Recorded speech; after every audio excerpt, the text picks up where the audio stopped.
My name is Mercedes D. Loving Manley. I'm the daughter to Harold Edward Loving Jr. and Antonia Manley, aka Tony.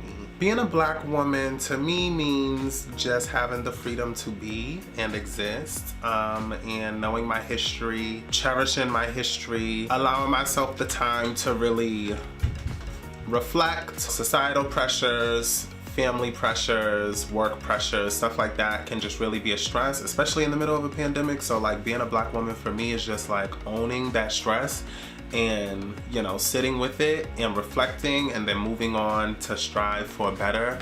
And learning different tools for how to maneuver through life with that stress. I feel like whenever people talk about something black, it's usually about like men. In the Black Lives Matter movement, in different like black liberation movements, black liberation theory and things like that, critical race theory, oftentimes it centers men and it doesn't always center the experiences of women. In my experience, a lot of black men exercise these different privileges and violate black women as a result of these privileges, but they don't really take accountability for the things that they put black women through. Some black women in my life that I look up to, my great-grandmother from my dad's side, Ruth L. Loving, may she rest in peace.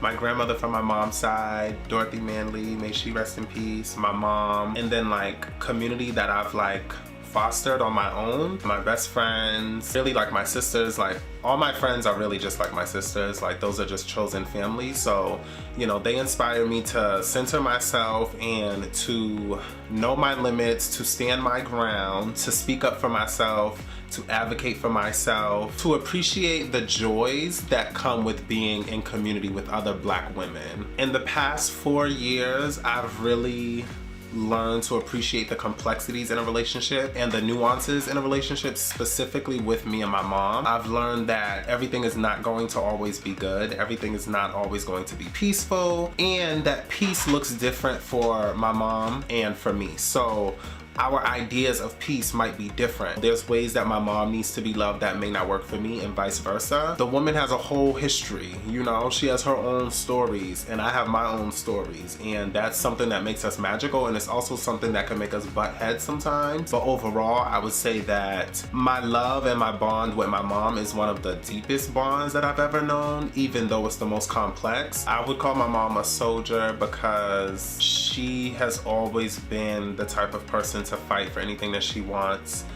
She's very vocal, very opinionated, boisterous at times, very resilient. She loves to cook. Yeah, I get my cooking from my mom, and I cook down. Like I cook very, very, very, very well, and I get that from her. She's never been the type of person to really have specific tactics in the kitchen, but like she just kind of experiments and lets like the spirit just like lead her in whatever way to make these beautiful, amazing meals. Like my mom's macaroni and cheese, her meatballs, she makes the best fried chicken. She's the best cook in the family, and so quite naturally I'm the second best cook in the family.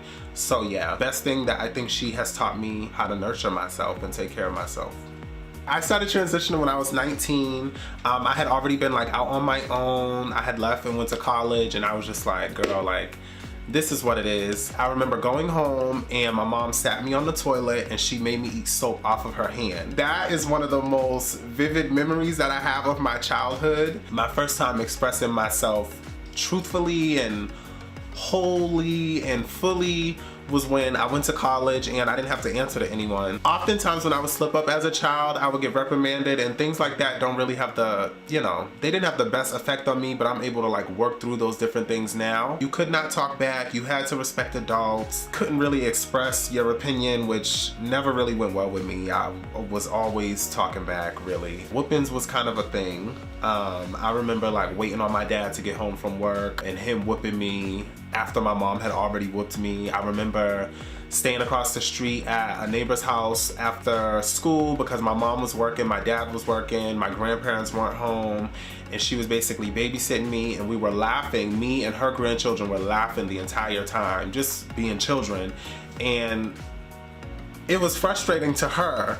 And she had communicated it to my mom, and then once we got across the street and we're walking up the steps, she just whacked me so hard. And that's like one of my most vivid memories. Like of being reprimanded as a child. Overall, I never went to bed hungry. I never had to sleep outside. I never felt abandoned in the literal or physical sense. I'll say that. I never lacked for clothes. I never lacked for food. I never lacked for financial support. I never lacked in those areas. If I had the power to like go back and change it all, the things I would change would be gender expression, gender performance, understandings of gender, understandings of intersectionality, understandings of acceptance, understandings of genuineness. What I would really change is like the mindsets of the individuals that I grew up around, because it would have been a safer place for me to really start expressing myself younger. But as far as like,